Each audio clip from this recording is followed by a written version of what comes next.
Good afternoon. I'm here with Lace this afternoon. We are going to chat about postnatal depression. I believe you've come up with a business called Soap and Hope, which comes from when you were feeling very low. Is that correct?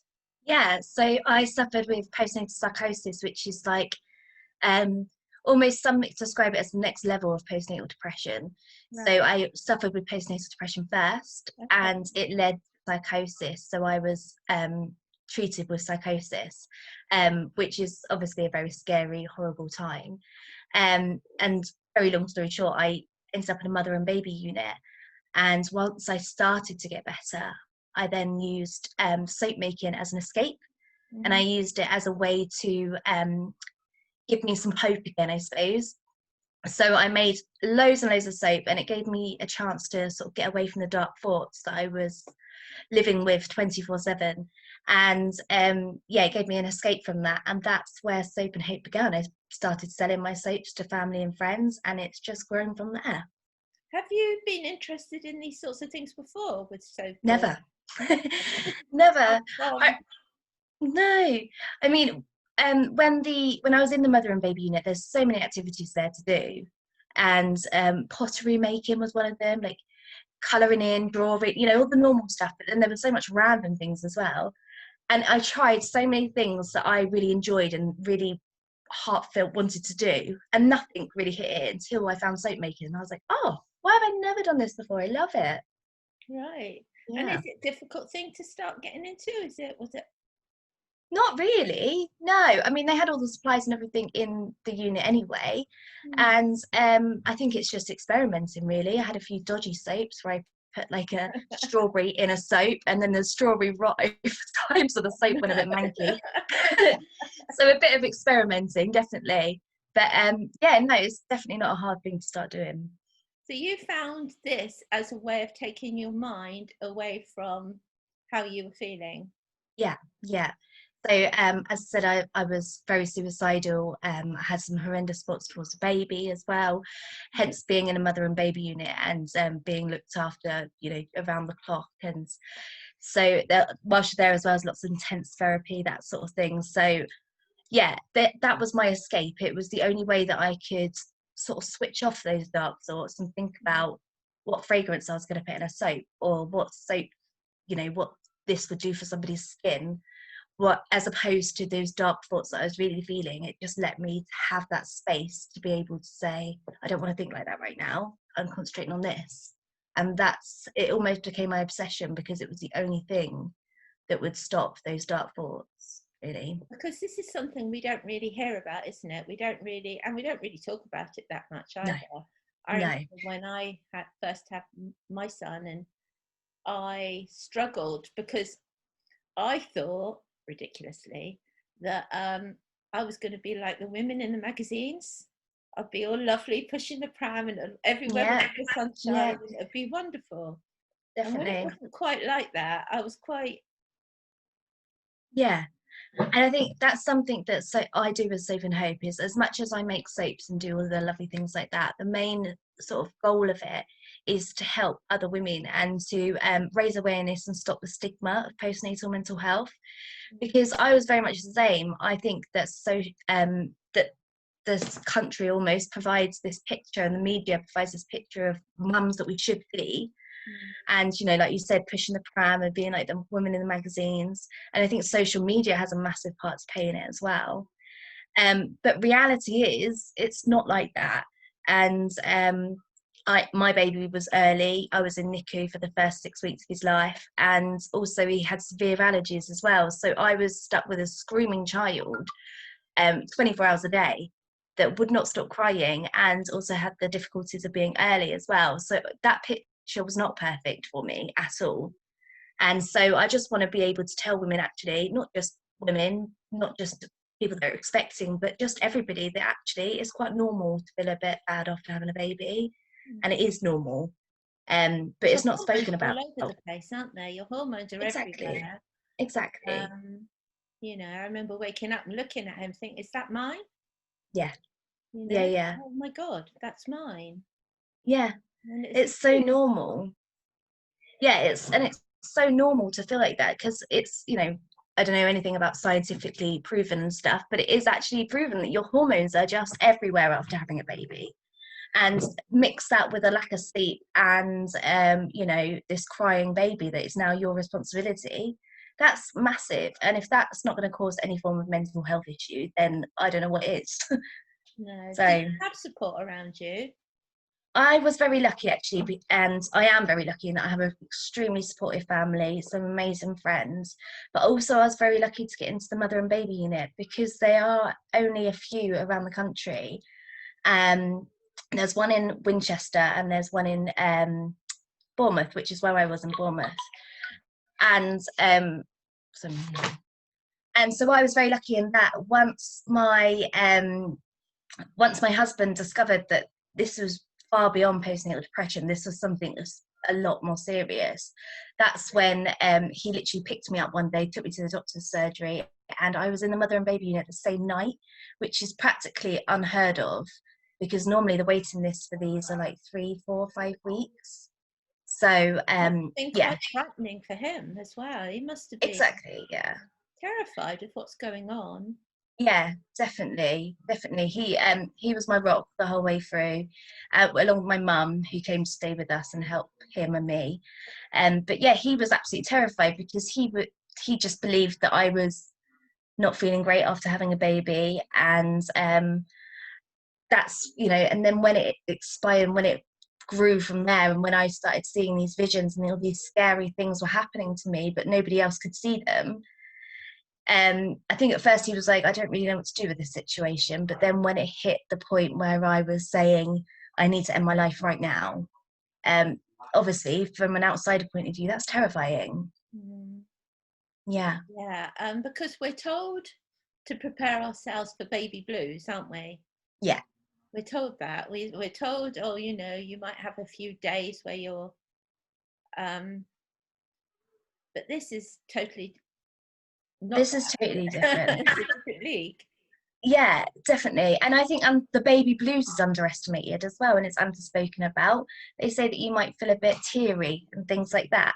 But especially if it's your first child, I mean, this is my second baby. So with my first baby, I was absolutely fine.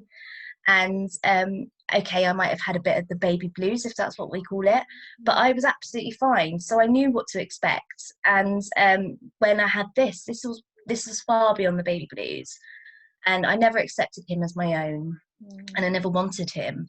So obviously, to me, that was way further than that, way Yeah, further. definitely. And I just really want, my whole business is about speaking about this and making it okay.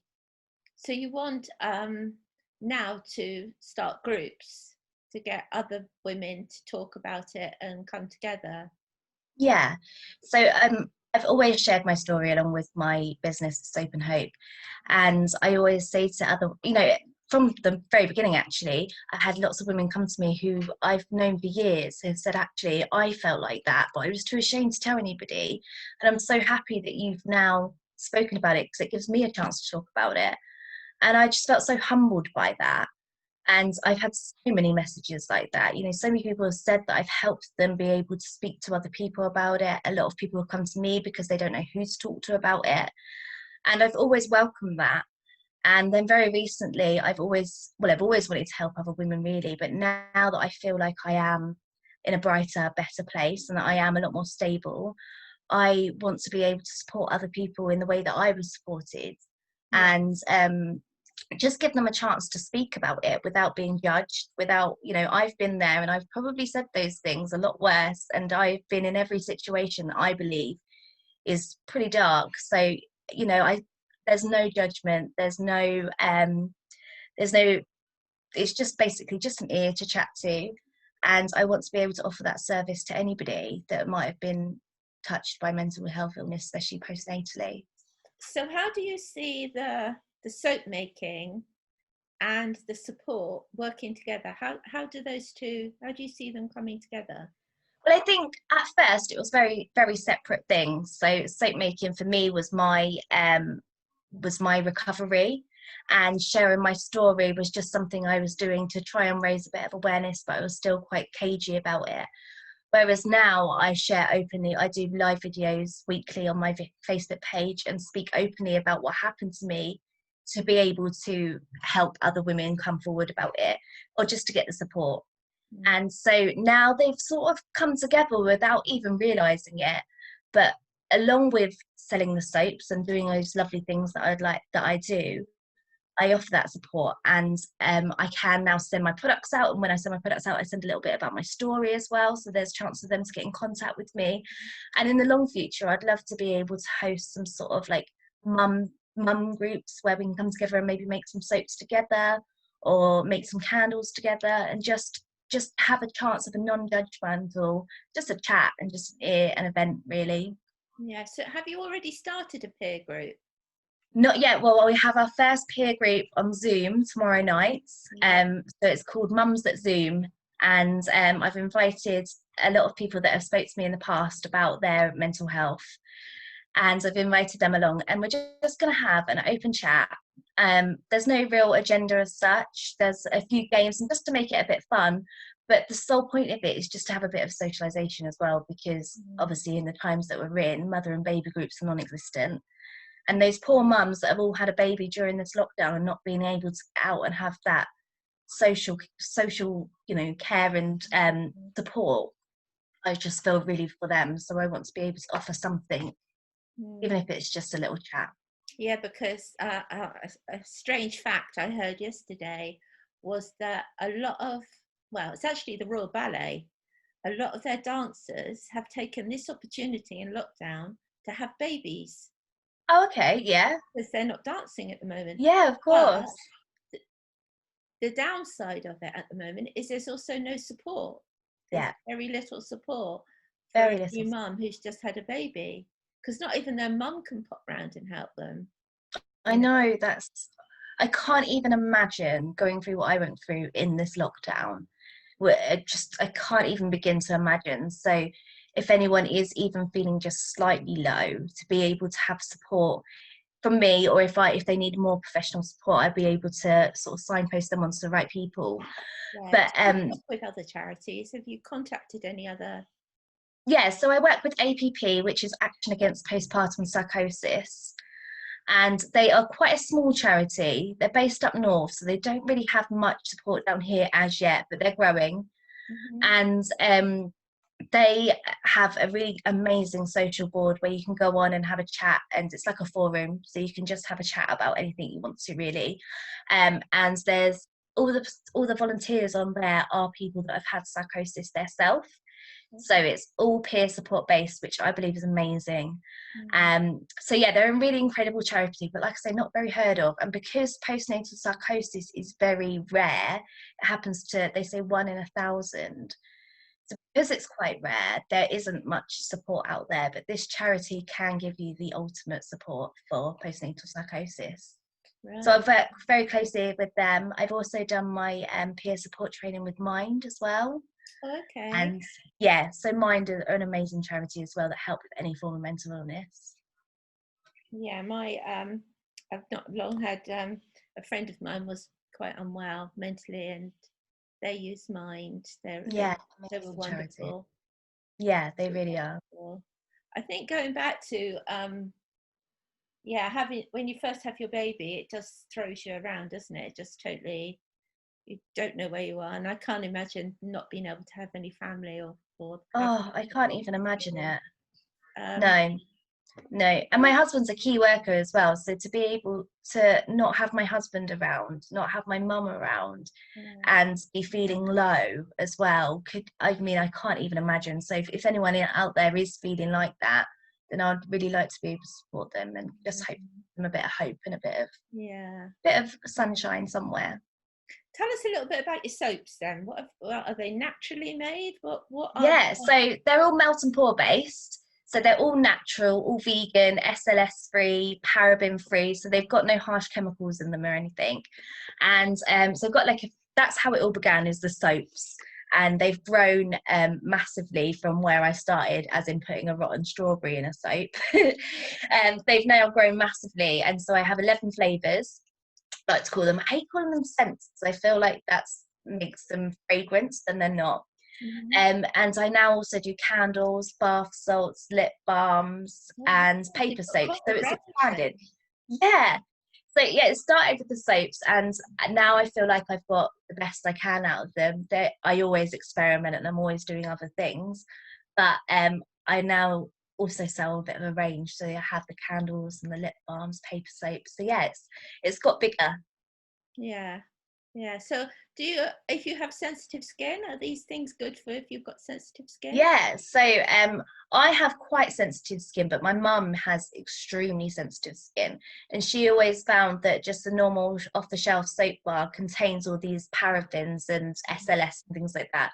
So these are chemicals that are put into soaps to make them last longer and look nicer. Okay. Whereas without those chemicals, they still look just as nice, but they don't dry out your skin as much. So they're really great for sensitive skin, and as well, it's all essential oils as well, which Mhm. again is a lot better for sensitive skin as And do well. they last long? You know, is there any shelf life because they're, do they Well, last? no, yeah, they last just as, I mean, it's recommended that you keep them in a cool, dry place. So once you've used the soap to dry it, because again, the SLS preserves that longer if it's wet. So if you left it out to dry, it's a lot better.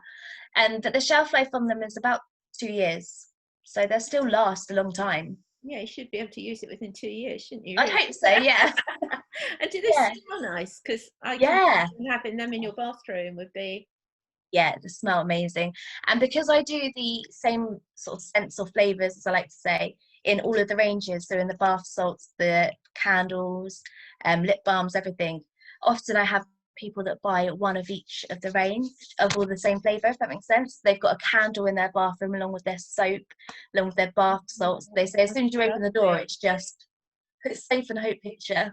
Yeah, no, that sounds lovely. So where can they buy these soaps from then? How do you sell them? So I have a Facebook page, which is where it all began.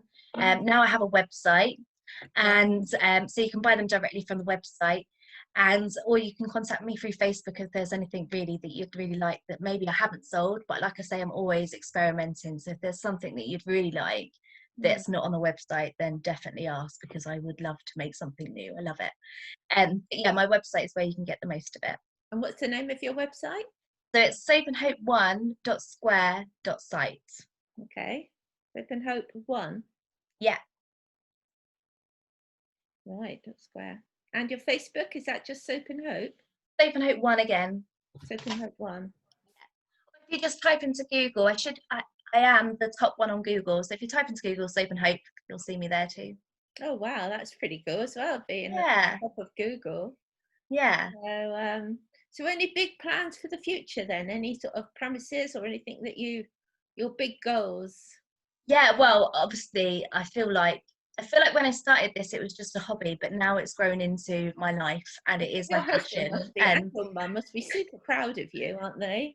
oh yeah, and you know they're so involved as well. Over Christmas I got a bit overwhelmed, so my husband stepped in as admin man. Oh, did And he? yeah, he helped me out massively. And I think without him I would have been like, oh, what am I doing?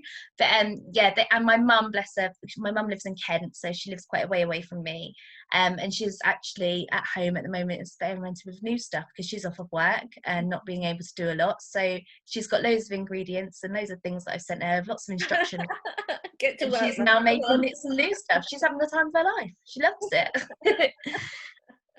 But yeah, as for premises and things, I am hoping to, well, I am having a premises built out in the back garden, Oh which sounds a wow. bit mad, but we're going to have like a workshop out in the back garden because Safe and Hope begun in a cupboard and now it has taken over my whole house.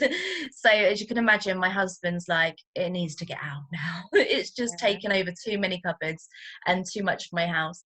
So I'm going to have a workshop in the back garden, which I think is really great because it means that I don't have to worry about childcare as such. We can all No, just, that's right. You've got your yeah, children, haven't you? And you've got it your will all business out the back. So out the back garden, yeah. yeah. And you know, I'd love to say that Soap and Hope maybe would be in a shop one day, Hmm. and it would be. I've always had a vision of the shop on the bottom floor and then the peer support and everything else on the top floor. So if you can come in, buy a candle, but you can also come and get some support as well at the same time. So I completely marry the two together now. It's not separate anymore, and the support comes with it all. Oh, it's fantastic. Well, it's been lovely chatting to you. Thank you ever so much. Thank Um, you. I don't know if do you want to say your website one more time? Yeah, it's soapandhope1.square.site, or if you just go in Google and type Soap and Hope, you should see me there. Okay. All right. Well, thank you ever so much. And hopefully speak to you again sometime when you've got your Yeah, penises. I know. Thank Okay. you. Thank you. Bye-bye.